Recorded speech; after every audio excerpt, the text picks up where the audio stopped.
All right, let's call the meeting to order with the start of the Pledge of Allegiance. I pledge allegiance to the flag of the United States of America and to the republic for which it stands, one nation, under God, indivisible, with liberty and justice for all. All right, start with, did everyone get a chance to look at the minutes of the meeting on October 9th, 2017? Yes. Any changes? There's a couple questions. On number C, or letter C, there is a discussion on the superintendent evaluation process. Then it says that there are two types of standards for administrators. I don't know, it just seems like we should say what they are, or just leave it at there was a discussion of the superintendent evaluation process without describing what the two like the WASB or whatever you mean, or well, there yeah, were the two standards, two sheets, I think it was. Do we want to omit? Just Two omit types after of- the end. Yeah. just say there was a discussion on the superintendent evaluation process, So omit okay. process on.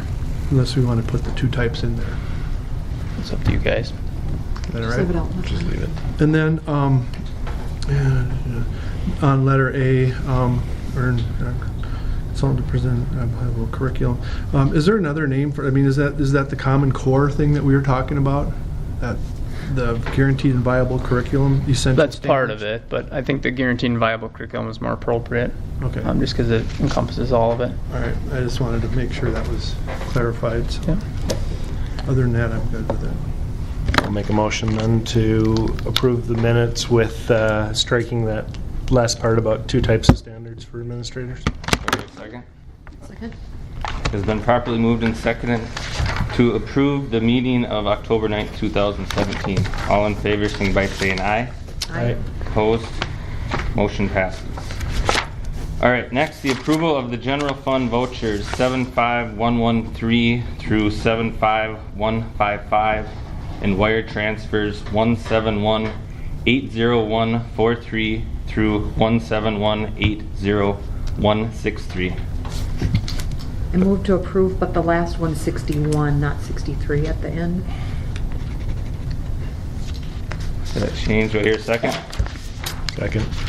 It's been properly moved and seconded to approve the general fund vouchers. All in favor signify by saying aye. Aye. All opposed? Motion passes. Did I see any public comments on the agenda? That I saw. Thanks, Mrs. Meyer. Nope. All right. Seeing none, spotlight on education, the cross-country team. Okay, I'd like to introduce Mrs. Niles to present on our cross-country team this year. Thanks for having us. You guys have already heard this a million times, but I want to say thank you for giving us this opportunity. It's everything that I fought for, and you know, I got a group of kids that I couldn't have handpicked better. We ran 8-9 races. We were in the top third as a team every single race, which I find amazing considering it's our first year. We had, you know, bare bones boys and girls both. I had 2 kids in particular that medaled or would place at almost every meet. And I think that the amount of people that are here tonight show how much this sport means to this group. It's been a fantastic year. I don't know what else. I feel like we just had a word tonight, and I don't want to repeat myself to these guys over and over, but I think that this is truly a wonderful thing that you've let us have. So I hope it can continue. Would you be willing to just introduce the kids that participated this year, just Absolutely. real briefly? I'll start with seniors. So All right. Montana, Niles. Claire's not here, so she was my other senior. Junior, Aubrey. Junior, Alina Kruger. Ed. and Isaac Pearson over here. We have sophomores. I have Natalie, and there's Alex. Where is he? Oh, that's right. He's in driver's ed, but he was here tonight. Freshman. Kennedy. Is she in? She's in driver's ed. Okay. Kennedy is also in driver's ed. I have freshman Adam Lenzer, John Pearson, Sean Ritterpush, and Shane. He's at drama. He's busy as well. So I had 13 kids, 6 girls, 7 boys. They were an amazing group. So any other information that you want? Just give me bare bones right now. Did you have a conference record, or did you, how many? No, there's not really a record because you don't go against the same teams all the time. Okay. I just went by how we did as a team, so it was always the top third. Average 80 to 120 kids per meet. So, and that's good. And I don't know if you know that your goal is, it's kind of like golf, your goal is to get the least amount of points. So we did well. Now, where I went to high school, our team was in state every year, so they were always like 2nd, 6th, and 8th, and 12th, and then you combine the scores. And, Yep. So, yeah, good deal. I'd like to say, thank you for the kids that participated. Thank you for Mrs. Niles. I know, starting a sport is no easy task, and I think you did a wonderful job. I think the kids looked like they were having a little bit too much fun out there running, but it did look like the kids had just a wonderful season, and everything that I got to see.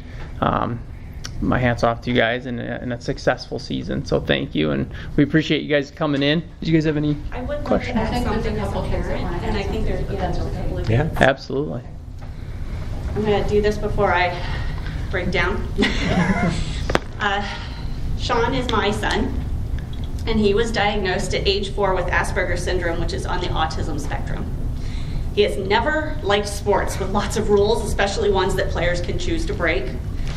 Judgment calls, penalties, contact, or roughness. We tried soccer in 1st grade. That was a disaster.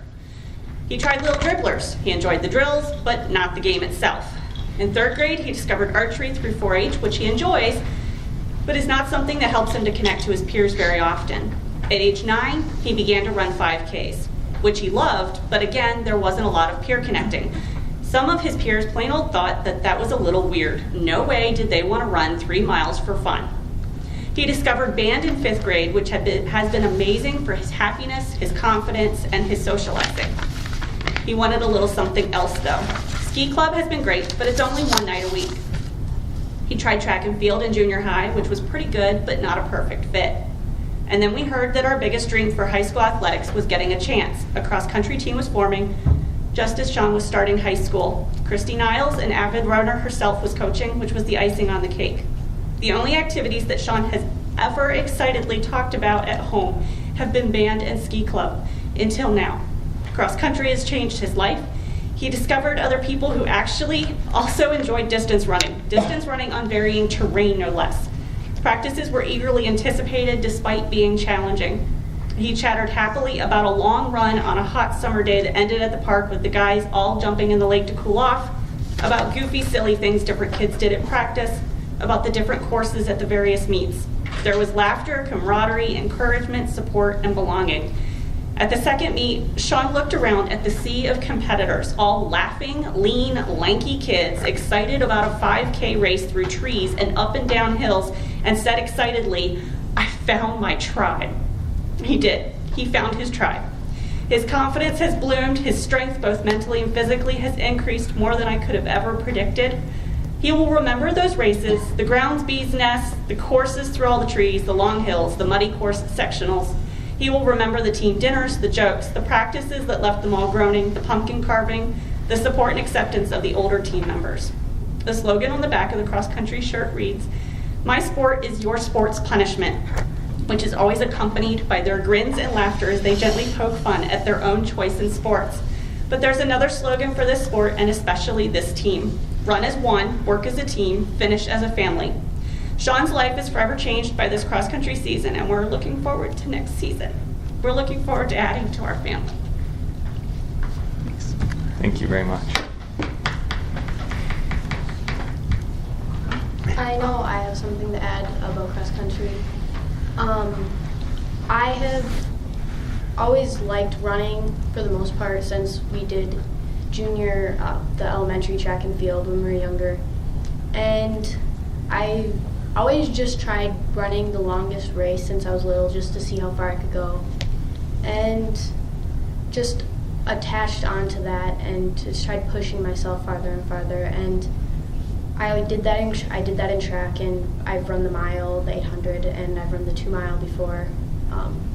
And I liked track, but this sport, running, not just running in a circle, running outside on hard terrain, horrible weather, and just being immersed with so many people running the same race as you is amazing, because you see everybody else's abilities, you see your own teammates' abilities, and you honestly find yourself because you didn't know you could go or run as fast as you thought you would.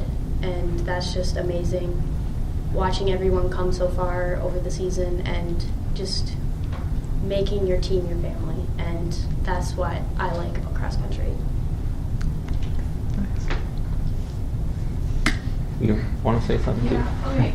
So we're all like one big family, and we're always laughing and having fun. It's probably one of the funnest sports I've ever done. And it's really nice to have like other options to choose from.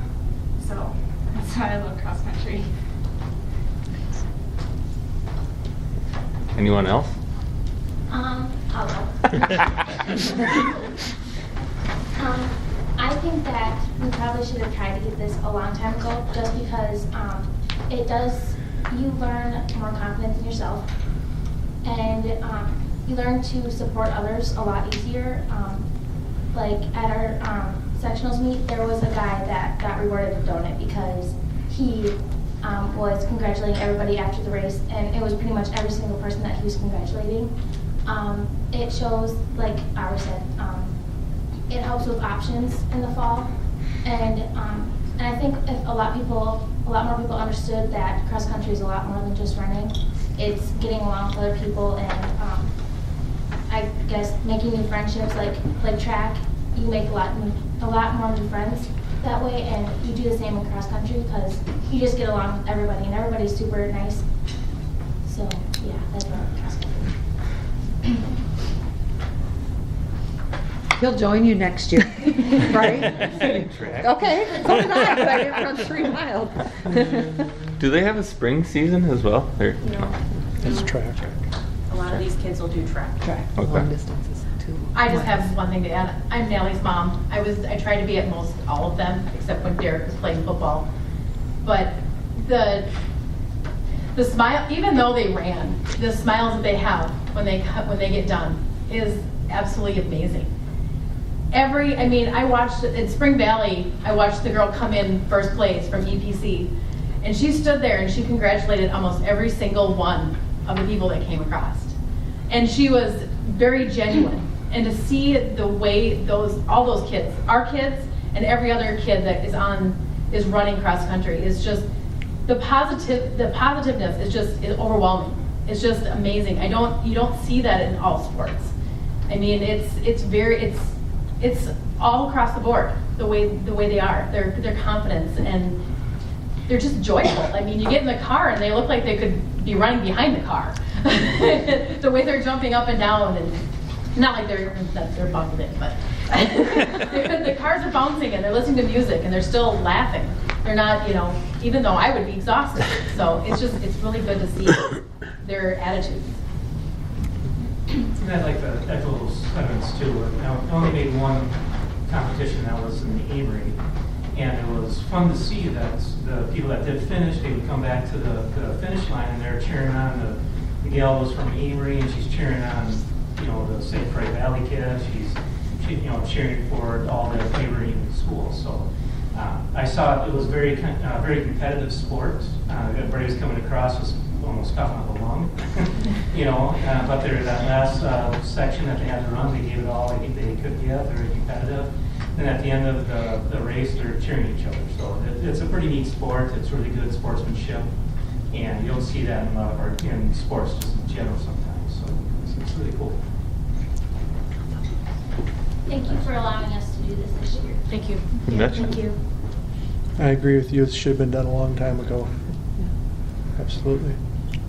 So get your friends, so there's more next year. Right? Yeah, I was working on recruiting Carly so you can start a Oh. middle school team.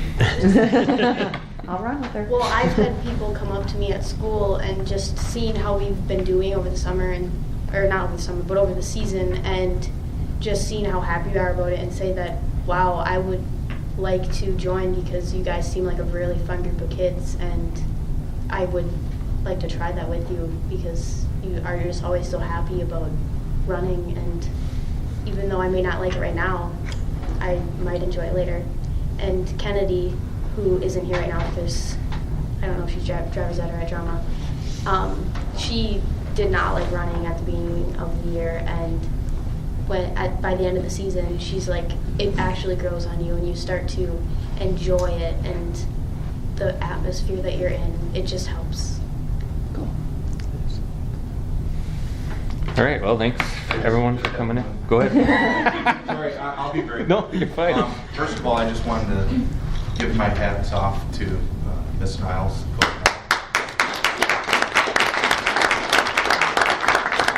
The selflessness that she showed to the kids was absolutely amazing.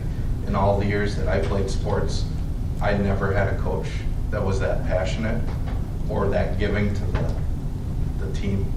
And she herself has shown what a team member is actually supposed to be.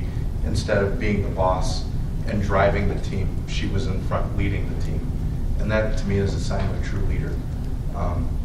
What the kids did this year is outstanding. I ran 40 yards. I was a left tackle. I tore somebody's head off. These kids were out there giving so much when they were done a mile back.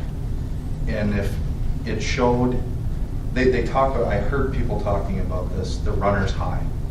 And I obviously haven't felt that feeling before. But these kids were exuberating that high afterwards. And without you guys being allowed to, giving them the opportunity with this, that would not have been possible. So I also want to commend you guys for being the front runners of the team to even allow them to compete. So it shows a lot from such a small community to be able to support yet another sport. So thank you guys very much for all that you've done for these kids this year. It means a lot. Anyone else? Well, congratulations on the season, and we appreciate you guys coming Yeah, in. thanks for So coming well in. done. Thank you.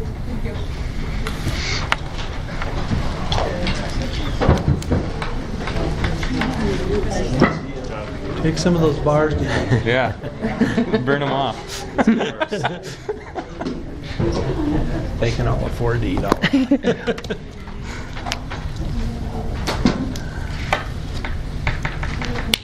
All right, next, new business. Adopting the final 2017 and 18 district levy and budget. Okay, and actually, can we table that for one and Sure. skip to C to maybe let Mr. Crawford Okay, present first? you betcha. Mr. Crawford, the approval of the social studies course proposal. Sure, thank you. One light turned down. Sure, that would be fine. Or else we won't be able to see what you're showing. Thank you, school board, for your time. I'm here tonight to introduce and request approval to go forward with the creating and then offering 2 new semester-long high school social studies elective courses set to begin with the 18-19 school year. I'm asking for your approval this fall so that I can get to work to begin preparing the courses, but also to give us time to promote the courses and generate interest amongst our student body. For different reasons, I am passionate about both of these courses, and I hope over the next few minutes that you'll see the benefit as to what they can offer our students here. I have course introductions for you, along with unit outlines of the courses I wish to propose. Yep. Take one and pass. Great. The first course I want to present to you, I simply want to call the Hamilton Musical. This course will be centered around early American history, but will be brought full circle to 2017. This class is going to be based on the current New York City Broadway production known as Hamilton, an American musical. This current Broadway musical is a 46-song story of our nation's founding, a story of our founding mothers and fathers, a story of the Revolutionary War, the Articles of Confederation, and the creation of our Constitution.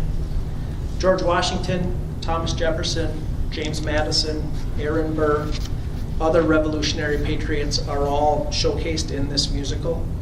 But the musical is named after and centered around our least well-known founding father, and that's Alexander Hamilton. But why do this? Why turn a Broadway musical into a course? Well, the musical is a pop culture sensation in this country right now. The New York musical is literally sold out until 2019. You can't get a ticket. There are theaters, one in Chicago and one in Los Angeles, that is also doing a production of this, and those are sold out for the next 6 months. But what's most impressive about this musical, though, is that the soundtrack to it, it's popular amongst our nation's youth. The songs are catchy, they're fun, and our students are already listening to it. They are seeking these songs out on their own. And that pop culture sensation that it is, our students are already interested in it. And that's where I can come in. What I intend to do with this, what my job will be for this course, is to facilitate students to dig deep into the lyrical content of all 46 songs and find out what they're really actually singing about. I feel that with the assistance of these songs, I can bring the policies, the events, and the people from this time in our history alive and make them relevant in modern day, all the while keeping them interested in the content. As the article above points out, other schools are taking advantage of this. I know I can make that happen here too. Given the lyrical content of the songs, this can be a history, a civics, a political science, an econ, a foreign policy course, all rolled into one. To give you an idea of what this musical is all about and why our students, our nation, myself as well, are just infatuated with it, I have a short video clip of one of the songs as well. I'm just going to play a minute or so of this just to give you an idea of what the musical is all about.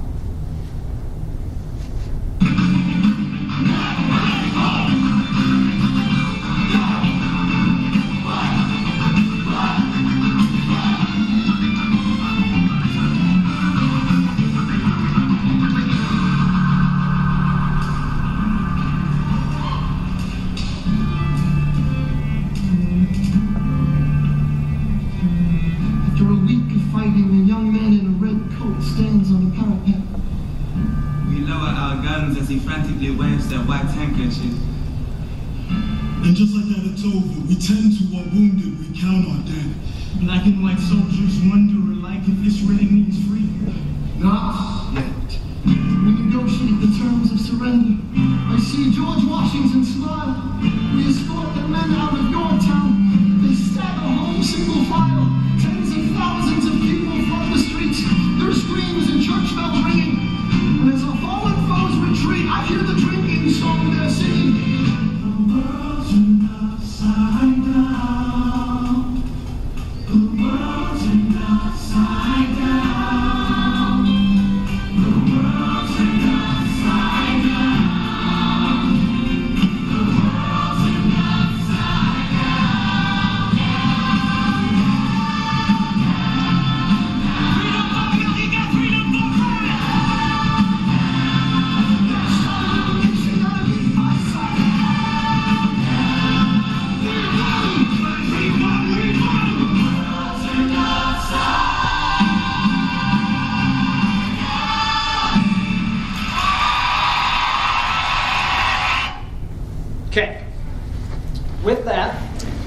ask that you let me run with this. Take that one song and the 45 other ones and turn this into an elective social studies course that I really think will have the interest of our student body. That's course one. The second course I'm proposing tonight is one that I'd like to entitle Character Education, the Medal of Honor. Last winter, I applied for, and then this past June, I was fortunate enough to be one of 60 teachers from across the country to be invited to the Medal of Honor Legacy Program, which was held in Valley Forge, Pennsylvania. I learned the history of the Medal of Honor. I was able to meet both a military and a citizen Medal of Honor recipient, and listening to them as well as experts in the field was a humbling experience for me. But it also made me realize that our students could benefit from a course like that just as I did as well. So my intentions for this course are to have students do much of what I did in that one. I intend for students to study both the heroic actions of the recipients of our military's greatest honor, as well as the stories of our nation's citizen Medal of Honor as well. Students will explore courage, commitment, sacrifice, patriotism, integrity, and citizenship, which all apply to the recipients of the Medal of Honor. But just as important, they can be exemplified in our own students' lives as well. Students will be encouraged and expected to demonstrate their acquired knowledge in projects aimed to improve their school and their community. Given that many of our young people will cite athletes or reality TV stars or actors as those that they look up to and call their heroes, a main goal of mine is to make them realize that actual heroes don't have to be famous. They can be their next door neighbor or their grandpa, and they can be making their own difference in their own way, in their own community. This class will not be a military recruitment tool, nor political. In fact, I think it'll be quite the opposite. It will be aimed at as a character development course based around civics and U.S. history. So with those goals in mind, I think you'll find that the lessons from this course will be based upon community and community service. To give you a better perspective of this course, and to give you an idea of the class that I was in this summer, I have one more clip for you. This clip, you'll notice very early on, it's intended for teachers. It's a recruitment video for the teachers to apply for this seminar course. But I think you'll see that the lessons that I took from it, I can apply here too.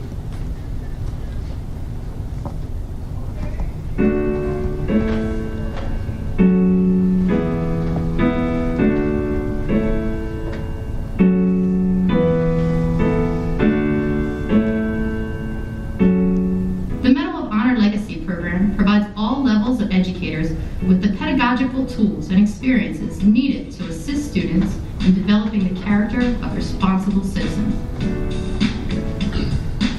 Valley Forge is a crucible of character. What the men went through here 250 years ago, 240 years ago, not only forged our nation, but forged our army, and it was done because of the character of the leaders. You're the heroes in America, really. There's no future for America without good teachers. It ain't gonna happen.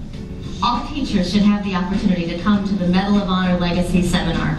It's an opportunity to engage with other educators and talk about those things that our students are starving for, and an opportunity to grow yourself as an individual, as well as provide strength and support for other teachers. I gotta say the best part of the week so far has been meeting and talking to the World War II veteran and actually just meeting a Medal of Honor recipient. I don't think I would ever have the experience to meet any of these people unless I got the opportunity to come here. Other teachers should do anything that they can to be able to come here and be in Valley Forge and be in Philadelphia, because this program not only gives you understanding of the historical value of what legacy you have to build on, but also a greater appreciation for the sacrifices, the commitment, and the integrity of the Medal of Honor recipients and all of those people that helped to found this great nation that we are a part of. coming to the Medal of Honor Legacy Seminar can only deepen their understanding of their field, and really it helps them become more professionals, as we all strive to do in the history field. So I'm a strong believer that every one of my teachers coming to this.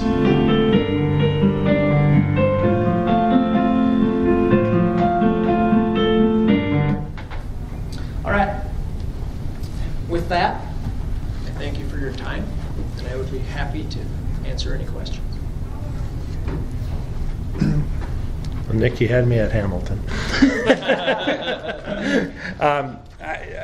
Both of them, I think, are incredible examples of relevant education, and really applaud you for pushing that and really trying to do something that is going to connect with students. And I think they look great. One question on both of them. That's sort of my own personal bias, me with project-based learning kind of a world. Will there be an opportunity for students to kind of co-create where they want to go with some of this, and maybe even towards which credit area they want to apply credit for? Oh, as opposed to their transcript. Yeah. Well, when I mentioned that it could be an econ and poli-sci, that's what I was thinking.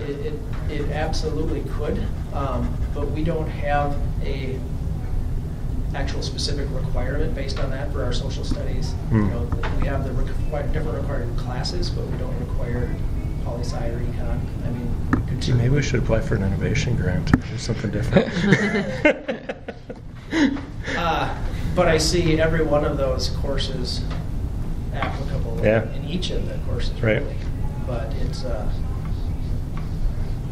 I think some of these courses could likely take the place of the civics course that we currently offer as an elective if we went down that road. But okay.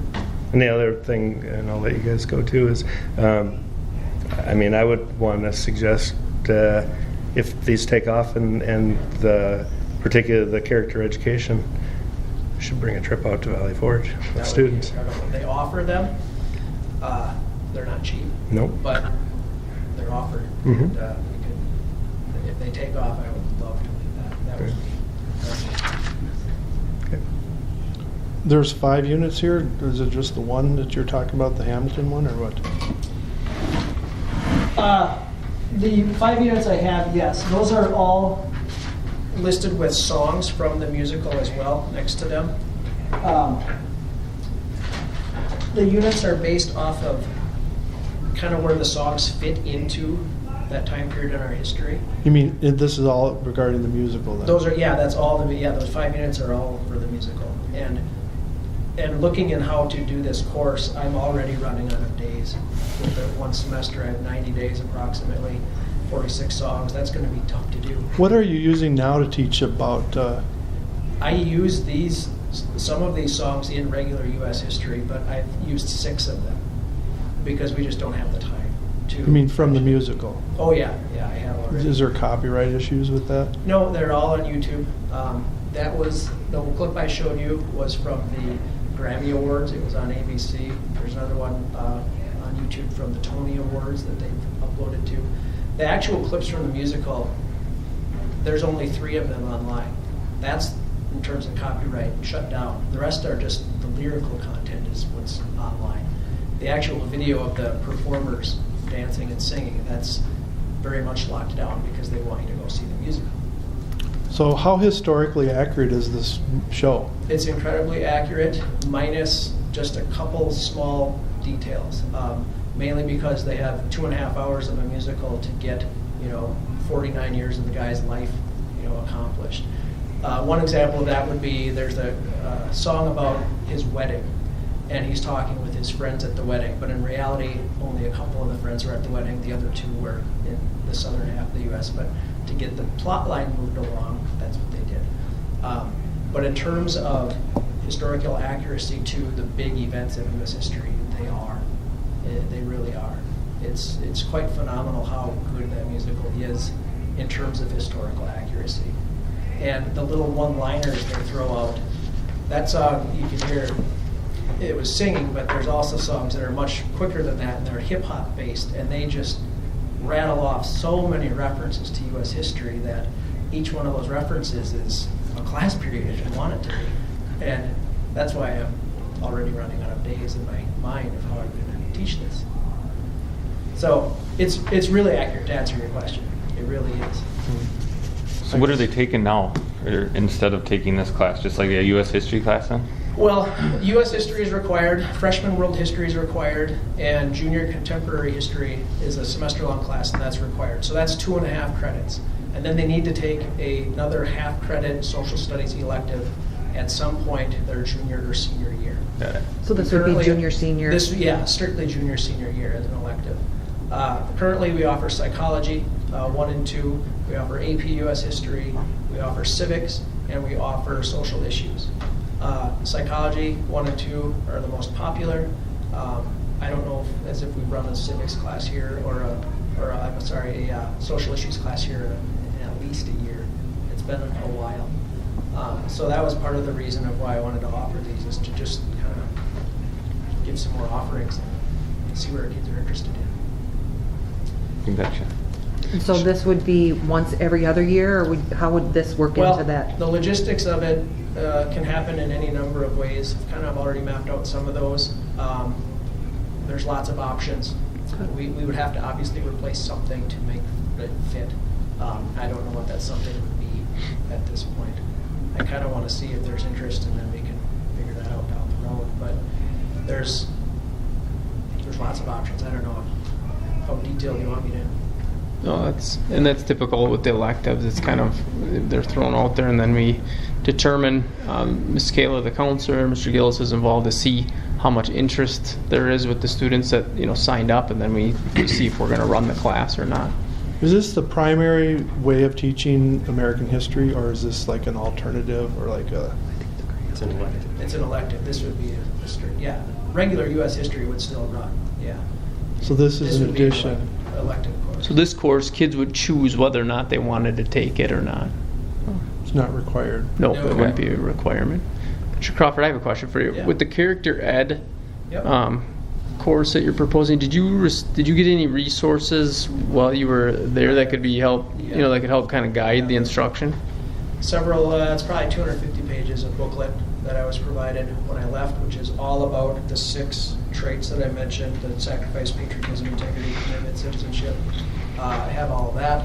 We were handed a jump drive that is full of video vignettes from Medal of Honor recipients, just their definitions of those 6 pillars there. And is there any kind of like external PLC, with the individuals that have gone to this, or? The only connections I have are just online with the people. I mean, we're all connected in a Google email shared file. I'll share stuff in a drive. But in terms of professional development for teachers, you mean? Well, and just resources, like, what other teachers are using to teach. And I emailed a gentleman who teaches this course in San Diego, who helped lead the class this summer, and I asked him for a little insight about a month ago, and he shot me right back an email, and I don't see that as being an issue. Sure. And the Freedoms Foundation offers free professional development to teachers as well, if we just plan ahead, and we can invite them here and they would do it. They have a certain list of requirements to come and do it, but a dollar amount is not one of the requirements. You were saying another great opportunity for project-based learning. Oh yeah, definitely. Can we take a look at the curriculum that's required versus? I'd like to compare what you actually teach as requirement versus this elective. Sure. I'm just concerned about some of the accuracy in that musical. Okay. And politically. I'll just put, from knowing Nick for a while, I trust his judgment on making sure he points out those pieces. Okay. I'd still like to. Can I ask a clarifying question? So are you teaching the musical, or are you teaching history using the musical? I'm teaching history and poli-sci and econ using the musical.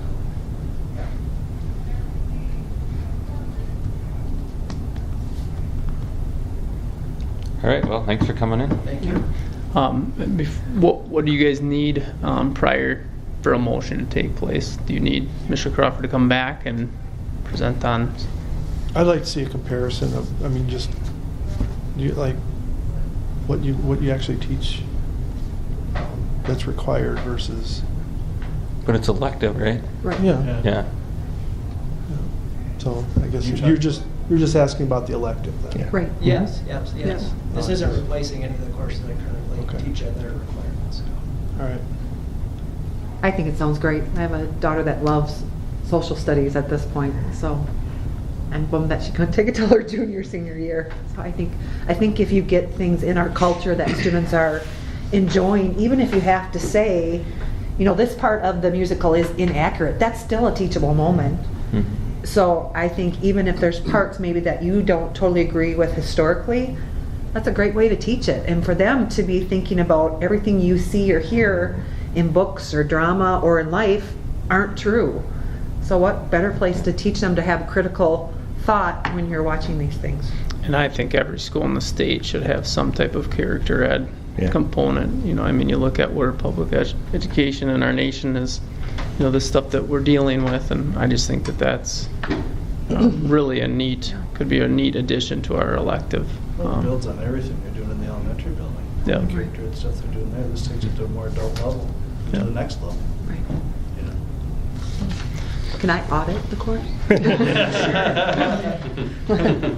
Well, and I don't know. I applaud you, Nick, and I think as an administration and a board, I think we need to unshackle teachers more to the things they're passionate about when it comes across in your teaching. So, yeah, I'd be ready to vote, but I think since it's an elective and we're not changing any of the requirements and you're working on the viable and all that, so I think that's going to stay, and that part's going to get stronger. I think making electives that students want to do is going to be the key. All right, do I hear a motion to approve this course? So moved. Second. It's been properly moved and second to approve the social studies course proposal by Mr. Crawford. All those in favor signify by saying aye. Aye. All opposed? Motion passes. All right, thank you, Mr. Crawford, for coming in. Thanks for coming in. All right, now we will move back to the 2017 and 18 levy and budget. Okay, so I have, guys look right after the superintendent notes page. I have the preliminary budget and then the final budget. So both preliminary budget is the budget that we talked about at the annual meeting, which was just a lot of guessing, like every other year. You're just doing your best guess. But then if you look at the one that's titled final budget, if you look at the top, one is called preliminary budget. That's the one that we talked about in August. And then the one on the bold says final budget. So this one, the revenue numbers came in. So we had a really good problem. We under budgeted. Just kind of waiting, and we had talked about this, or I talked about this at the annual meeting, waiting for the governor's budget, all the numbers that come in, and the big one was the per pupil amount as far as how much aid was going to be coming in per student.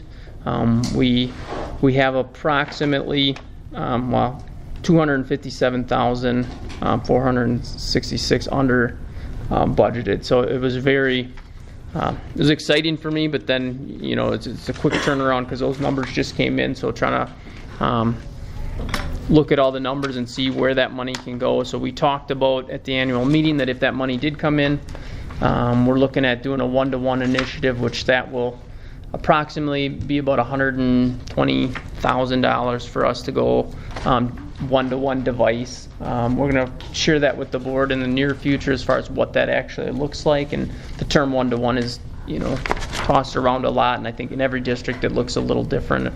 A true one-to-one is where a student receives a device, they take it home with them. It's pretty much, theirs. When they graduate, there may be a buyback where they can choose to have it.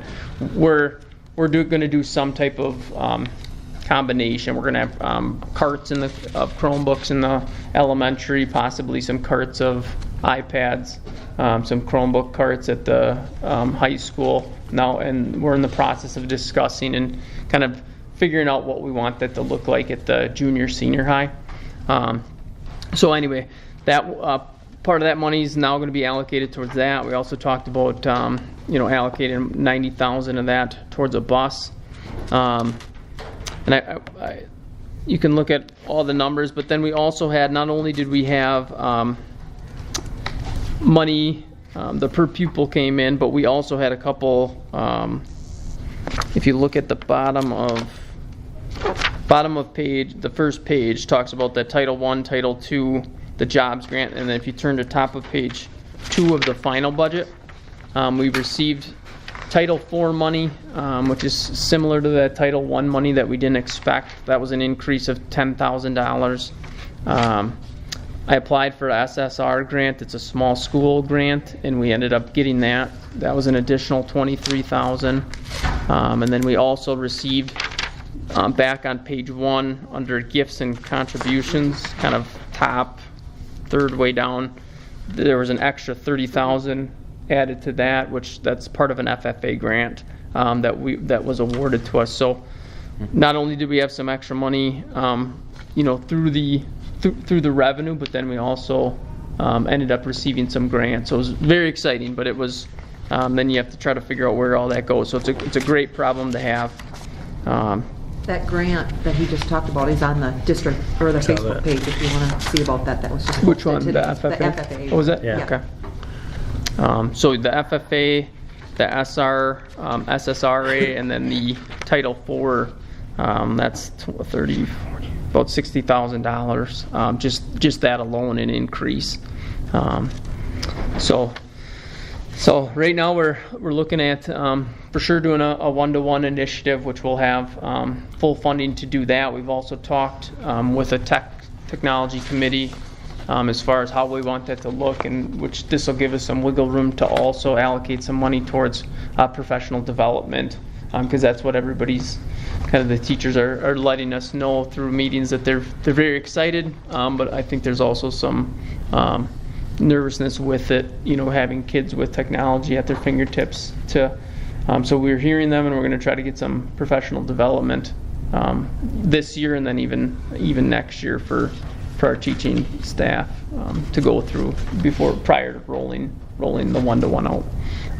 Our hope is with this technology plan that we were originally going to give you kind of a 3-year rollout, but it looks like we're going to do a 1-year rollout plan, and we're going to work through that in the near future. So, would that just be for high school then, or for it would be pre-K through 12. The whole. But it would look very different. Like we talked about, pre-K to second, maybe having iPad carts in the classroom that are indestructible. Yeah, the military grade. Spend the money on the cases. Yeah, and then second or whatever grade up through possibly like 8th grade, where it's a Chromebook cart in every room, so the teachers are responsible for checking them out and just having it within their classroom and not their take home. No, we didn't want to enter down that road of a true one-to-one take home at the younger age. But then 7 through 12, we've been talking about what everybody wants to do, because we didn't want to impose it as an administrative team, a true one-to-one. So we've been having some kind of listening sessions with the technology committee and talking through some of that. So we haven't ironed that all out. And my plan wasn't to share that with the board, but now with this, I thought it was an appropriate time, because we have to show you where the money's going to go, and that's our plan right now. So we do have some Chromebooks already at the elementary, and then Mr. Osmond and I are going to be working on starting to order Chromebook carts and kind of working from the elementary older grades down, because we know for sure from 6th grade on to for sure about 3rd grade we want Chromebook carts in the classrooms. So a really good problem. So if you look at and then there's some minor changes too. If you look at the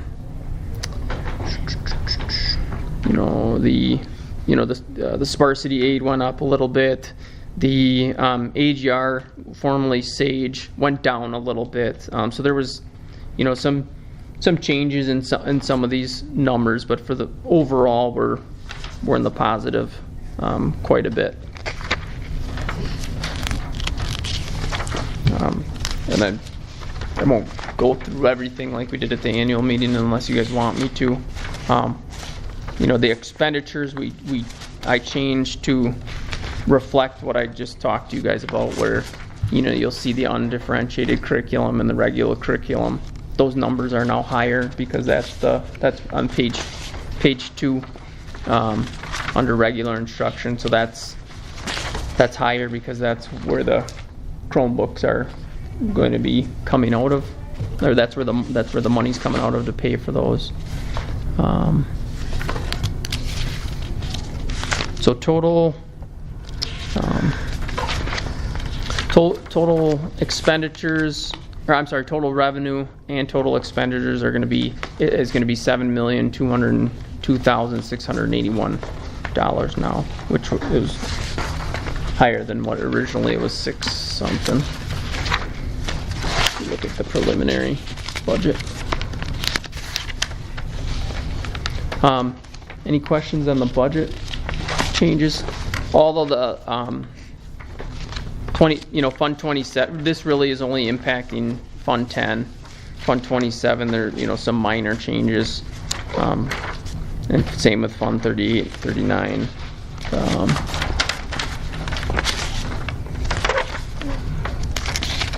Josh, you mentioned a bus. Do you finance that, or are you gonna buy that outright, or what's the thought? We'll buy it outright. Yeah. So we'll replace one of the older buses, and I don't know for how long, and maybe Ms. Karnick, you can answer this, but past practice has been every other year the district has kind of allocated some money to purchase a new bus every other year to replace some of those older buses. So right now we have 2, I think, that still are kind of due for replacement, but we have a good set of buses right now.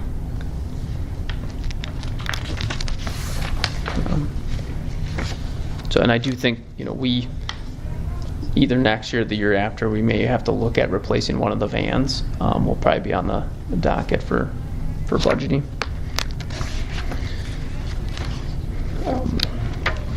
Any questions with the budget changes? No?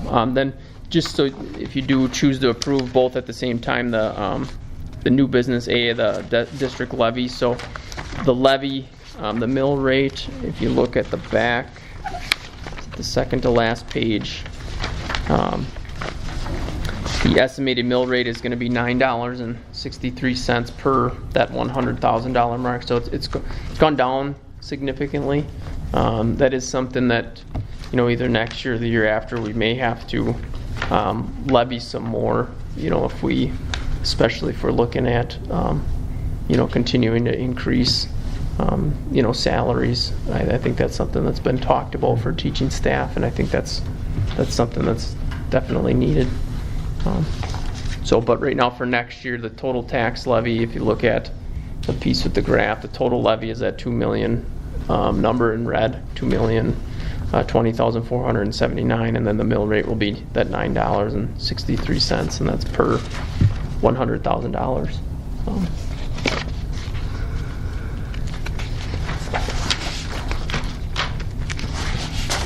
Like you said, good problem to have. Yeah, it is. Do you have any questions for either the final budget or the district levy? When do you have to have it done by, or it's always moving?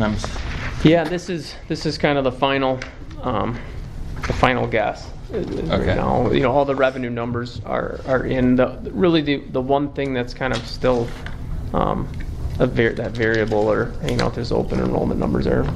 It's constantly a moving target from the beginning to the end of the year.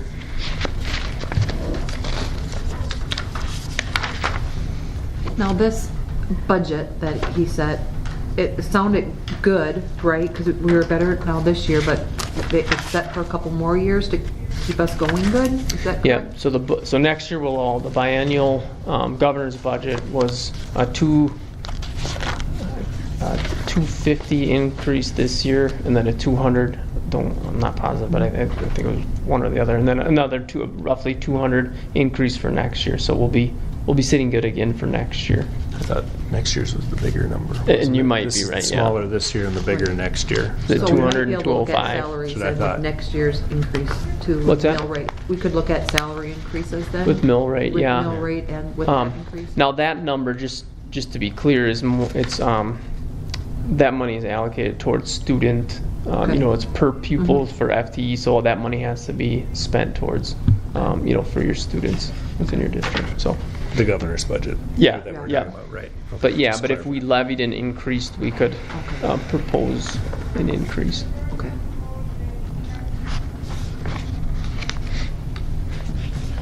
Got anything more on that? Nope. You were going to give us or put together a pie chart that showed expenditures. Yeah, for next year. For this one, because the numbers come in on October, they're supposed to come in October 13th, and this year they came even a little bit later. So it's pretty tough to pull all that together in such a short period of time because it's, I got the numbers and I was scrambling and try to get everything in there for this meeting. We could in the future, if you want, have a special meeting again to give me a little bit more time. Or just introduce it at another meeting down the road. Sure. Could definitely do that too. So. In all your free time. Yeah. All right. Any more discussion on that? I will entertain a motion to approve the levy and the budget for 17 and 18. I make a motion. I hear a second. Second. Been properly moved and seconded to approve the 2017-18 district levy and budget. All those in favor signify by saying aye. Aye. All opposed? Motion passes. All right. Next, we are going to hand it off to you, Pete, about the discussion of the innovation grant. Yeah, I talked to Josh, and I think I shared it with Nick, and there's DPI just announced probably last month that they have some grant dollars available for what they're calling innovative districts, and there's to be honest, I haven't looked at all the details on it, but there's an opportunity to look at how do we want to, as a district, if we want to go down the road of looking into this grant, there's a lot of different a lot of things that qualify for innovation. And I just kind of at this point just wanted to bring it to the attention that it's available. It may be something we want to look into more detail, and maybe even at the retreat just have a little bit more information on. I can gather some stuff and just see what's all involved.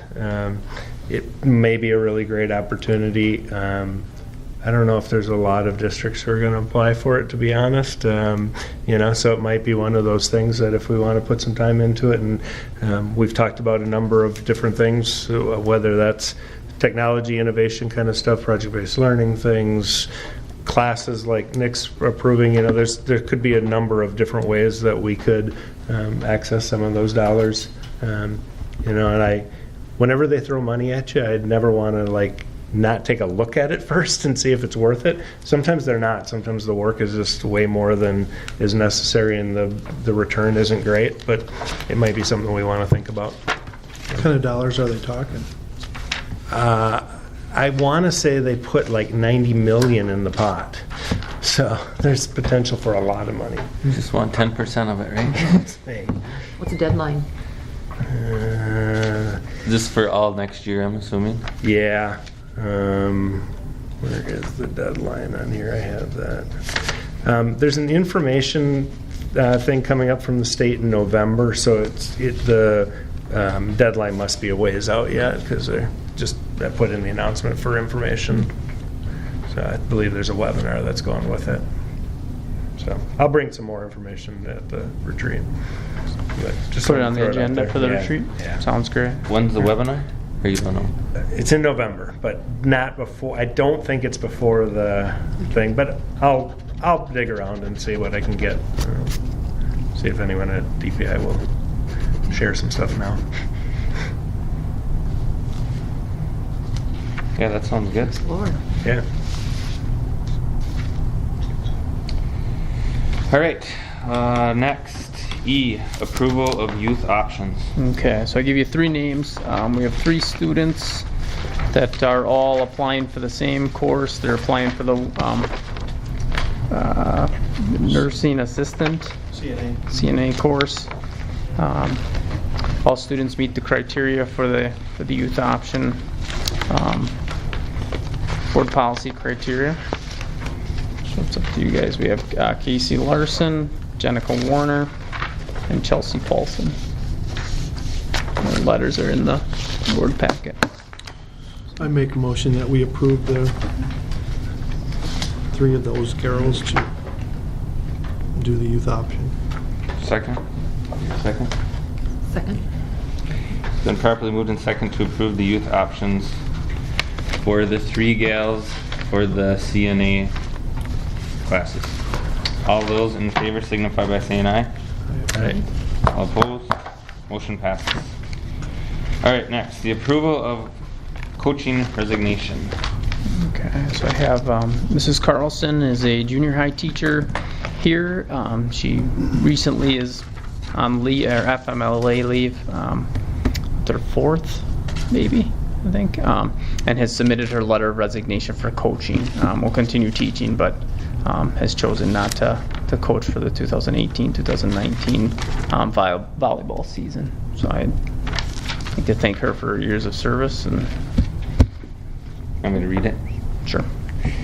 All right, Megan Carlson, Clear Lake School District. To whom it may concern, I would like to inform you that I am resigning from my position as a Clear Lake varsity volleyball coach in response to the decisions made following the announcement of my pregnancy at the beginning of 2017. My resignation will be effective October of 17. I enjoyed building the volleyball program for the past 5 years and wish the players the best of luck. Sincerely, Megan Carlson. Thank you, Megan, for your service. Do I hear a motion to approve the resignation? I'll make a motion that we approve it. Second. It's been properly moved and seconded to approve the coaching resignation for Mrs. Carlson. All those in favor signify by saying aye. Aye. All opposed? Motion passes. All right. Old business. Discussion of superintendent evaluation tool. Okay, so I was asked to put this on the agenda again. I have the job description and my evaluation. I emailed you guys. I think it was from WASDA, not WASB. I think it was WASDA. I received a bunch of samples. When I talked with the individuals at WASDA, they don't endorse any of those samples, but those are just not even recommendations. They're just samples that they've collected across the state. I think the document was like 200 pages. Yeah. So it was just a huge. It was 250, I think. That was it. Okay. 51 or something. Yeah. And when you look at all of them, there's, the common theme is there is no common theme. I mean, they're all different.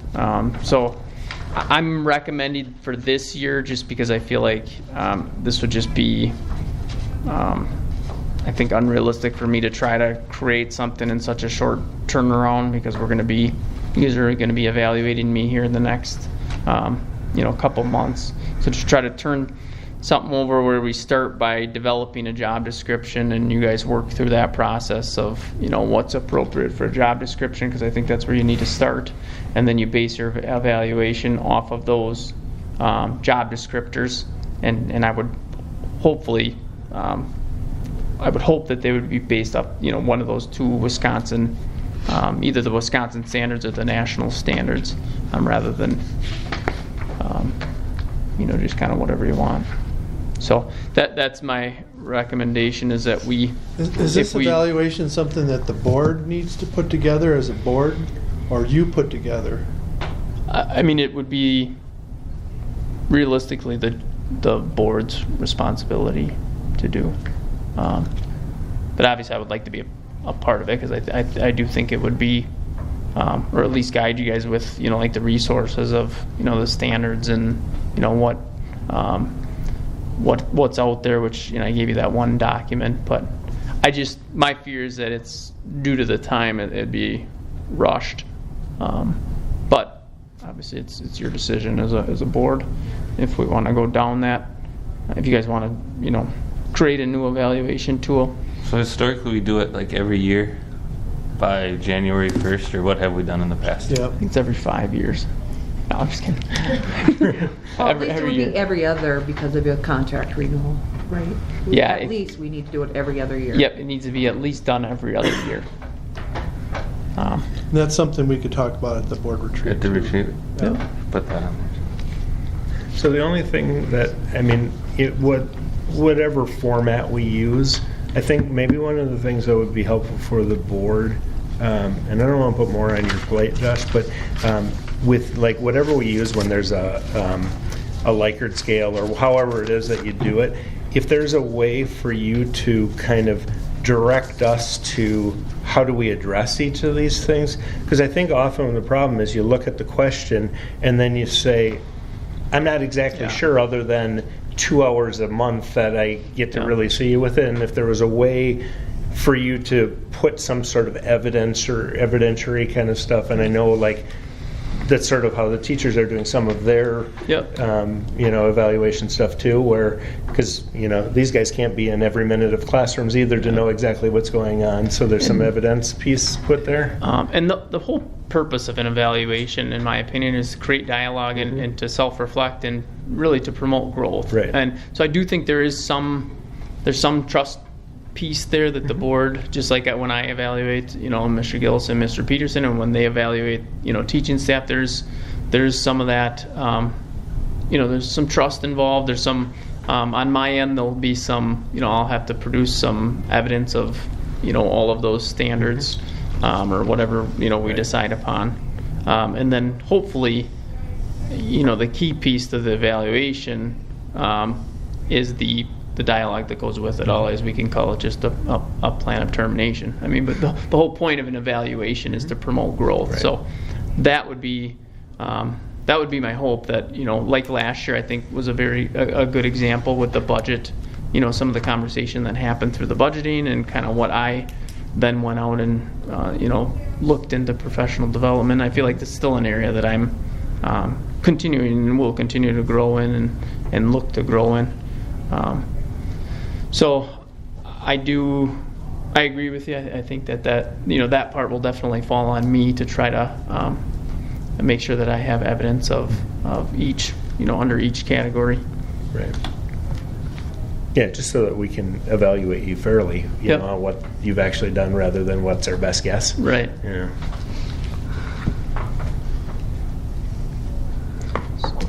I think we're crunching for January, if we want to develop a whole new tool, considering that we don't meet twice in November and we don't meet twice in December typically, historically.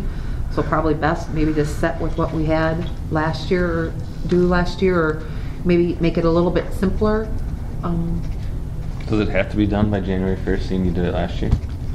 And the thing is, do we want to do a big in-depth one again? He did give us his goals that he set last year. Maybe we look at that.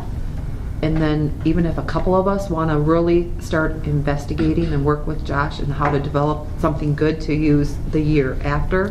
Because I'm going to be really honest, it's been extremely difficult. I reached out to WASDA, I've reached out to WSB, and DPI. I've talked to the head of DPI licensing, and right now with superintendents, they don't have anything, they don't have domains identified, and they don't have like indicators within each standard, and they're working through that right now.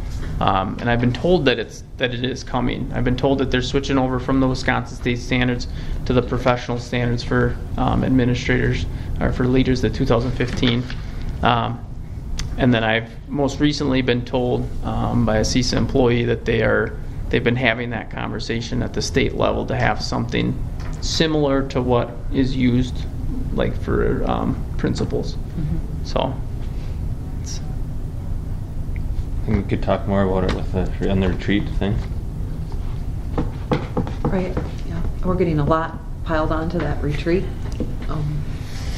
Well, a lot of stuff we talked about last year we haven't done anything with, so that was one of them, I believe. We talked about we had a list of things, and we have to go through our policies. That's another big project. Yep.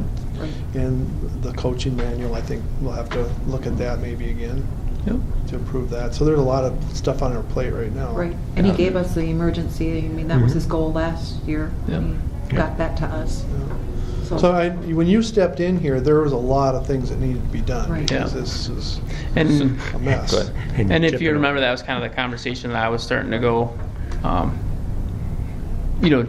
work with you guys. Is I got a lot of stuff, Yeah. we're kind of getting thrown at me that we need to fix. And, we talked about the safety plan, and we talked about the coach's handbook for this year.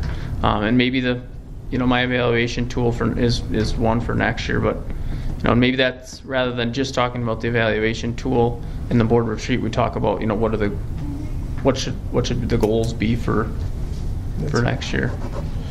Thing I'd like to see, we go to these WSB meetings and they talk about data-driven boards and how we're supposed to, get this information to make policy and to make. You just went to one of those, right? Yeah, I was at the last one. How was it? That was just budget. It was pretty good, actually. What was the guy's name that talked? He was our president. Was the president? I wrote down. Stu? Was it Stu? No, well, it was John Ashley, and he kind of said that we need to be, in order for us to be competitive in the global community, we have to, we have to do testing. It's essential to figure out where we're at. And I am going to the data dive workshop on Friday. It's a whole day A lot of that. governance thing, so I will be interested just to see what they throw out as, what are some of the datas we use, so I think that workshop on Friday is going to be really good. Yeah. And I also did kind of a little poll amongst the different boards to see what everyone was getting paid. Might be interested. We're pretty high up there. The only one that I could see that was higher than us was Turtle Lake. That's because they're flush with money. Yeah. But Prairie Farm gets $60 a meeting, and they have to attend. Same with Rice Lake. They have timesheets. So if you don't attend, you don't get paid. Spooner, they get $1,200 for the year. Let's see, Unity has 7 members, $50 per meeting. And they all have to be there or they don't get paid. So that's why I kind of thought that was interesting. I just kind of went around to the different board. And Unity was there, all their members were there. Rice Lake, it looked like all their people were there too. So it was kind of interesting. But anyway, I guess, we got some of these convention stuff. I don't know. But, they talk about data-driven boards and, I just felt like last year when we did your evaluation, we were just like, half the questions is like, I don't know. And, is there any way, and I would emphasize that we can get, input from the parents, the teachers, the staff, to help us make a better evaluation of how you're doing. I mean, when we had a selection committee to get a new administrator, we include the whole community, and we got their input. When we did the mission statement, we include the whole community to have their input on what our mission statement is. Why can't we have the whole community help us evaluate how our administrators are doing? I think that's fair. I think it involves everyone. It might engage some conversation, just like this Hamilton thing. I think I'm open to some type of survey. My fear is that, when you survey parents, they're going to be even more out of the loop than like a board even is, as far as determining, whether or not I'm doing a good job or not. Well, but they bring their kids to school every day, and their kids come home with homework and this and that, and I think that would be an evaluation of the school overall more than it would be an evaluation of Josh. But we could use that data to make our evaluation of how things are going. I think we could use that data to set goals. I don't think maybe it would be a fair evaluation for him. No, I disagree. Because I just don't think they see it. I'm a parent with 2 kids here, and what I hear from my kids or see them bringing home, Okay, is- well, the yeah. parents would be one component of Right. this I'm just saying survey. it would need to be the right tool, and we would really have to have the right mindset Right. coming in with it. Well, and I wouldn't mind getting input from the teachers and from staff that work here. I mean, they all have input, and a lot of times people aren't heard, or they feel like they're not being heard, or they have an opinion, but they're afraid to express it because they're, whatever reason, retaliation, or, and that happens. So, I mean, I think we need to look into it more. What I'm hearing you say and what we're hearing, kind of talking a little bit, this is a big thing. We don't like what we did last year. So how do we develop something that's good, that's really going to work and get us to where we need to go to? And hopefully... So I guess what I'm hearing from what you're saying, sort of compiling all these discussions, maybe the biggest priority at the retreat is to create a course of action and some timelines and some, kind of what do we want to tackle and what's reasonable timelines for doing that. We've mentioned so many different things. And I think it might be dividing and conquering. Yeah, and let's think about creating that priority list and those timelines. Right.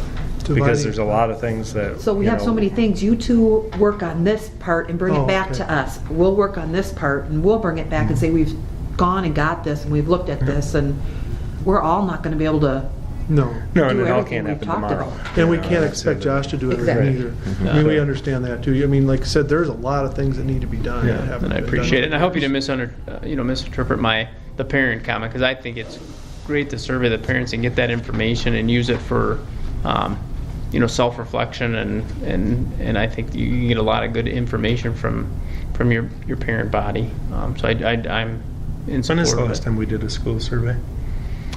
As a district, I'm not sure. I know we've done a couple different building-wide ones. Mr. Peterson has done We the... do an elementary one every year. Okay, so that's some good data we could use Every for spring. that. And does the board get to see that information? I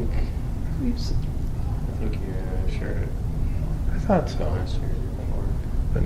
You have shared with a survey that I've taken as a parent a couple of years ago. I've heard you do it, yeah. So, but that would be good information, I think, to gather that data. Yeah. Yep. Set goals that way. Okay. All right. Superintendent notes. Okay. All right. So we just recently had, last week we had some things in the district. We had on the 17th, we had the FCCLA crew go to the Leadership Academy in Stout, at UW Stout. On the 18th, we had half-day in-service where we brought in Ms. Stratton again and did some more work on the guaranteed and viable curriculum, and gave the teaching staff some time to actually work on kind of going through and continuing to work on identifying their essential standards. We've received a lot of good feedback from our teaching staff that this is professional development that they value and that they're liking. So it's been positive. We had the girls volleyball team played on the 19th. They unfortunately got beat by Grantsburg, but they did a fantastic job in Grantsburg and really had a nice season. Did a really good job throughout the season. So they're done for the year. We also had the football playoffs at home. Had a big victory there. So the football team plays again this Friday against Hurley. Thank you. Yeah, That's a 6 o'clock start. 6 o'clock start. Yep. Has that been put out because the WIAA page said 7 o'clock on their graphic? I don't know that. Yes, last Friday when I printed it out after Hurley won, it said 7 o'clock. The little This chart. weekend It wasn't been set till updated. the weekend. Yeah, it was updated this So I weekend. would just, But yeah, hopefully. like I printed that chart out and I would have gone by what that They said. went early up at Turtle too because of the 3 hour. Right. Right. Might want to throw that out on Facebook to remind people. Break out your winter clothing. Yeah. Tomorrow we have the JK Fall Program starting at 6 o'clock.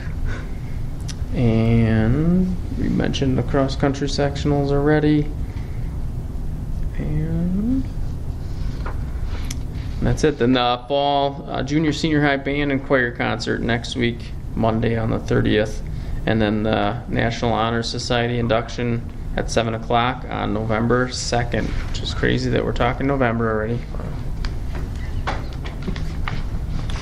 That's it. She's writing down something. Okay, is that it? Yep. All right. Thanks for coming, Marcy. What's that? Oh, dang, sorry. Future agenda items. The innovation grant. Talk about that. Or is that going to be board retreat? So the retreat is the Retreat's before our next meeting. Yeah. Yeah. What is it? What day is it? November 6th, I believe. Yep. Okay. And It's here, right? We'll work on the evaluation. We'll talk about it at least. Yeah, we can discuss it. We should maybe look at the that manual, that coach's manual. Will the committee have met by then? My hope was to, yeah. So then we can I'll look put at a it and maybe read it. on that one. Right. And then bring it to the next meeting for approval if we have to. Or if we can. It would be a week later then, Yeah. right, our next meeting? Yep. After that. Yeah. 13th. Does our next meeting need to approve, are we meeting the last November? Do we need to approve not? Do we typically not meet that? It's not the week of Thanksgiving. It's not the week of Thanksgiving. Okay, so we're good with that then. Right. Anything else? So does that mean we're going to? We'll have the second meeting in November then. I think I am correct in it, because when you look at the calendar, I think it's... Should be the 13th and then the 27th. Yeah, that'd be after. Yeah. Yep. Yep. Early Thanksgiving this year? 23rd. 21st. Yeah, our Monday's the 20th. So. 23rd, I think.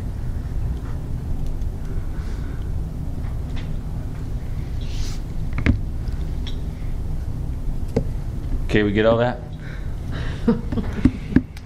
All right, now contemplated closed session in accordance to Wisconsin State Statute 19.85. 1F, considering financial, medical, social, or personal histories or disciplinary data to specific persons, preliminary consideration of specific personnel problems, or the investigation of charges against specific persons except where PAR applies, which, if discussed in public, would be likely to have a substantial adverse effect upon the reputation of any person referred to in such histories or data or involved in such problems or investigations. Student investigations. Okay. We are going to go into closed session now. Yes. Nettie here. Yes. Yes. Peter. Dave. Skip. Yes. Okay, we are back in open session. Do I hear a motion to adjourn? So moved. Sorry. Second? Second has been properly moved and second to adjourn. All those in favor signify by saying aye. Aye. Right. All opposed. Motion passes. We are now adjourned.